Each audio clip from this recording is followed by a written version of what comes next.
કરજો ભાભી. ભર્યા માંડવામાં તમારા ભાઈને ખુલ્લો નથી પાડવા માંગતી, એટલે જ કારણ નહોતી કહેતી. તે જે કર્યું છે તે યોગ્ય જ કર્યું છે નાગદે. ખીમો એને જ લાયક હતો. ભાભી, તમે મને ઉતાર્યું. મોટા ભાઈ ભાભીના બેન ખાતર ફેરા તો કરી લઈ, પણ ખીમાને ખરડે પહોંચે મારું મળશું. સમજુ? અરે પણ એક રાત માટે છૂટીને તારે કરવું છે શું? એ મને ન પૂછશું. જો માલદેવ, અરે તું કંઈક ન કરવાનું કરી બેસે તો? મારો ભરોસો રાખજો.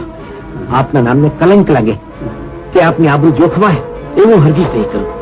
ફોજદાર સાહેબ, પરોળિયું થતા પહેલા તો પાછો આવી જઈશ. જુઓ, આપે મને છોડે છે એની કોઈને જાણ પણ નહીં થાય. ફોજદાર સાહેબ, માલદેવ જો હું મારે જીભ કાઢીને મરવા વારો ન આવે.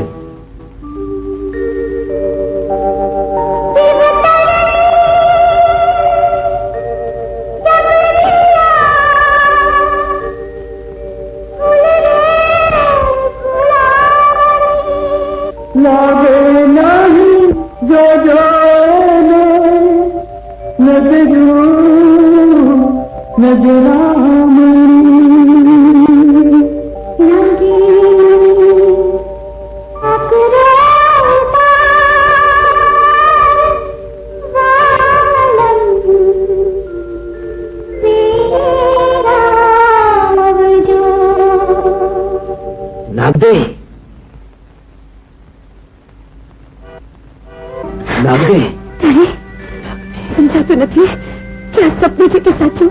સાચું છે. હું છું તારો માલો.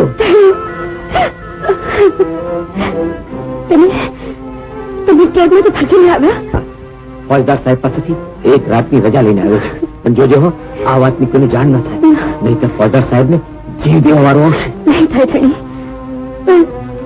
તમે મારી માટે આટલું જોખમ ખેડ્યું. તારી યાદ મને ખેંચી કિશાળી છું હું કે મને એવો ધણી મળ્યો કે જેની હૈયામાં મારા માટે આટલી પ્રીત છે. પણ ફોજદાર સાહેબ પાસેથી મને સમાચાર મળ્યા છે કે ભાભીએ તારા માથે જુલમની જડી વરસાવી ઘરની બહાર કાઢી મૂકી છે. ના ના, એ તો મોટા ભાઈનો સંસાર ભડકે ન બળે એટલે મેં જ ઘર છોડી દીધું. પણ ત્યાંથી આવીને આવા ઝૂંપડામાં રહી તારા ભાઈને ત્યાં કેમ ચાલીને ગઈ? પરણ્યા પછી સ્ત્રીનું સાચું પિયર, સાસરી અને ભૂમકાનું સ્મશાન. જવા તો એ બધી વાતો, સુખ દુઃખ તો આવી નહીં જાય. પણ અત્યારે જે પ્રભુએ આપણને સુખની પળો આપી છે એની દુઃખની વાતને શા માટે વિતાવીએ? આપણી વાત કરો, આપણા પ્રેમની વાત કરો. પરવાળા જેવા ઓઠવાળા, તમ જેવા સુહાગી સાજન સામે હોય અને હું માત્ર વાતો જ કર્યા કરું એવો ભોટ નથી. સાજણ હેડા કીજીએ જેના તંબોળ વર્ણા હોઠ, છેટેથી લાગે સુહામણા જાણે કાઠા ઘઉંનો લોટ. કાઠા ઘઉંનો લોટ તે કરવી લડાઈ ને પાડવો કોટ. સાજણ હેડા કીજીએ જેના તંબોળ વર્ણા હોઠ.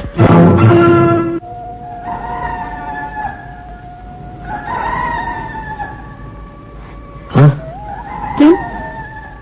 મારે હવે જવું જોઈએ. જાશો? જવાનું મન તો થતું નથી. એક થયેલા હૈયાને વિદાય વેળા એમ લાગી રહ્યું છે જાણે કે આખરી મેળાપ ન હોય. પણ પ્રભુ કરશે તો ઝટ ભેળા થશું, ફરી ક્યારેય વિખોટા ન પડવા માટે. ધણી, રાતે છે બાકી. પણ વેશ ચાચા છે, જવું જરૂરી છે. જાઉં?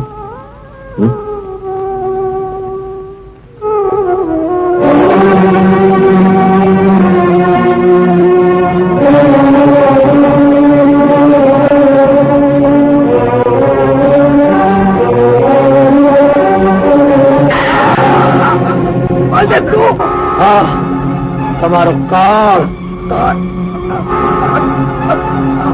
અમે તારું શું પકડીશું? શું પકડ? અરે બાકી શું રાખ્યું છે? ખોટી જુબાની આપી મને કેદ ખરા ભેગો કર્યો. તમને દેવા પેટે દાગીના મળી ગયા હોવા છતાં અમારા ખેતર ખોરડા પર લાવ્યા. અરે તે જે અમારા ભાઈને મરણ તો માર માર્યો તમે.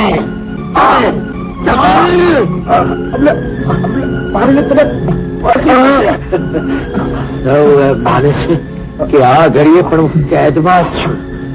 તમને મોત મળશે, પણ મેં તમને માર્યા છે એની સાબિતી કોઈને નહીં મળે. અને મળે તો શું? 1 ખૂનની સજા ફાંસી અને 3 ખૂનની સજા એ ફાંસી છે. અરે ટોપરચંદના ખૂનનો આરોપ તો મારા પર છે જ. આજે મારું જે થવાનું હોય તે થાય, પણ તમને હું જીવતો નહીં છોડું.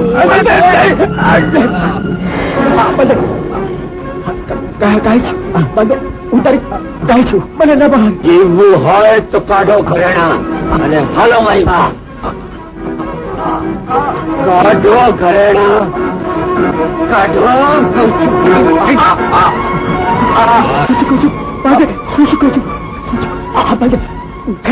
નહીં મળ્યા, હજી ખોટું બોલો છો. કરેલાની પોટલી કાઢીશું. તું કેબ કરવા તૈયાર છે બાજે? તું કેબ કરવા તૈયાર છો? હાલો.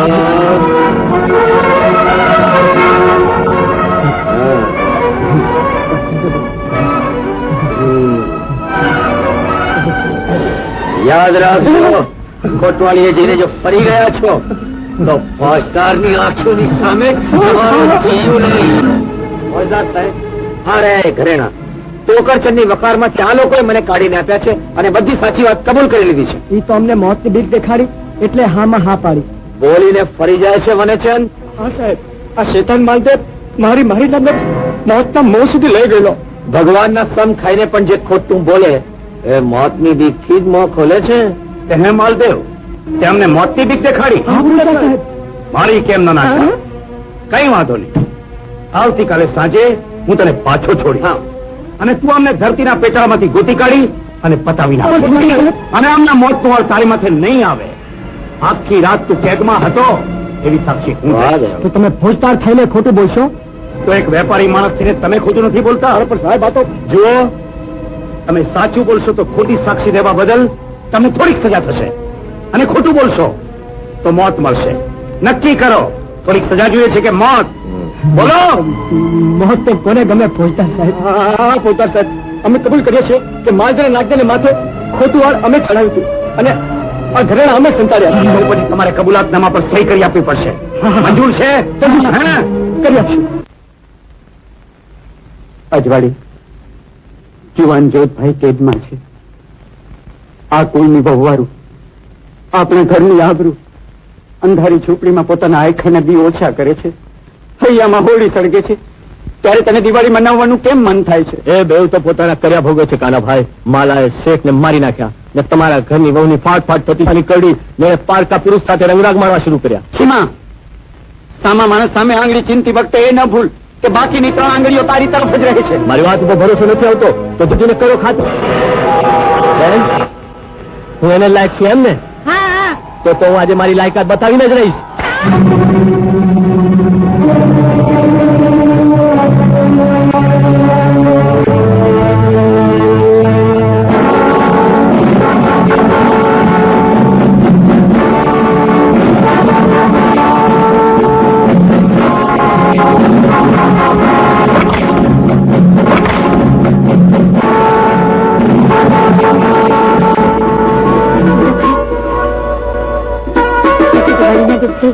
આશીર્વાદ આપવા આવ્યા છું.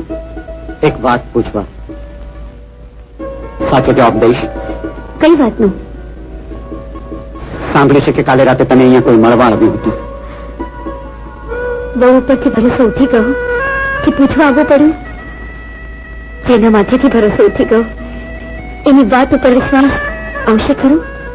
મને ખાતરી છે તે ખોટું નહીં બોલે. હા મોટા ભાઈ, કોક આવ્યું હતું. કોણ આવ્યું? એ હું તમને નહીં કહી શકું. શા માટે?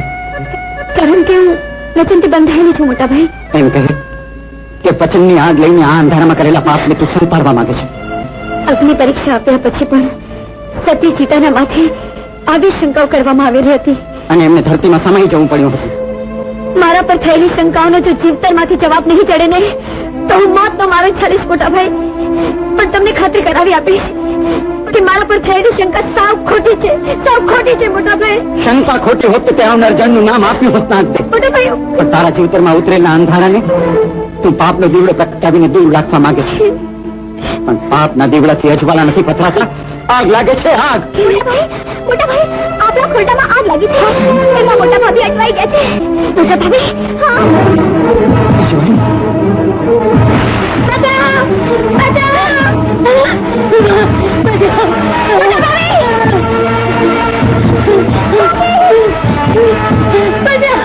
મોટા ભાભી! બચાવ! ભાભી! નહીં બે! નહીં ભાભી નહીં!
તને ખૂબ દુઃખ દીધા છે.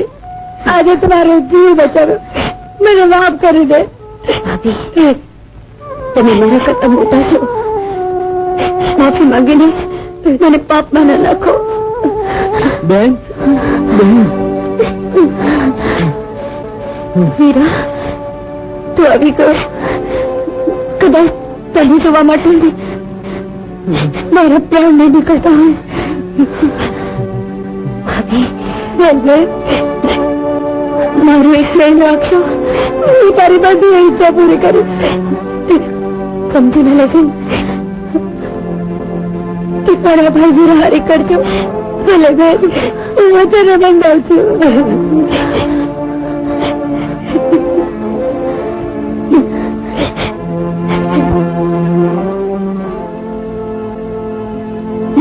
નાદલી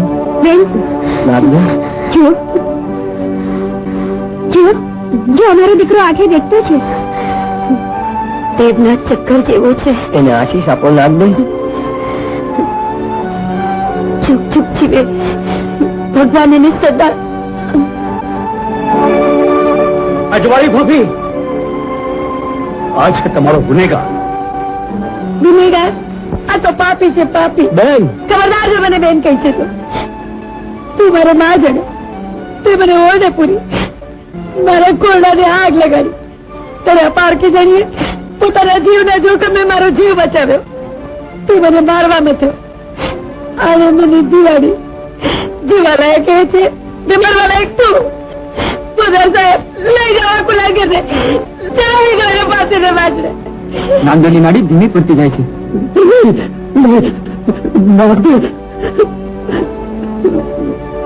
નહીં હો, નહીં પદમણી, નહીં.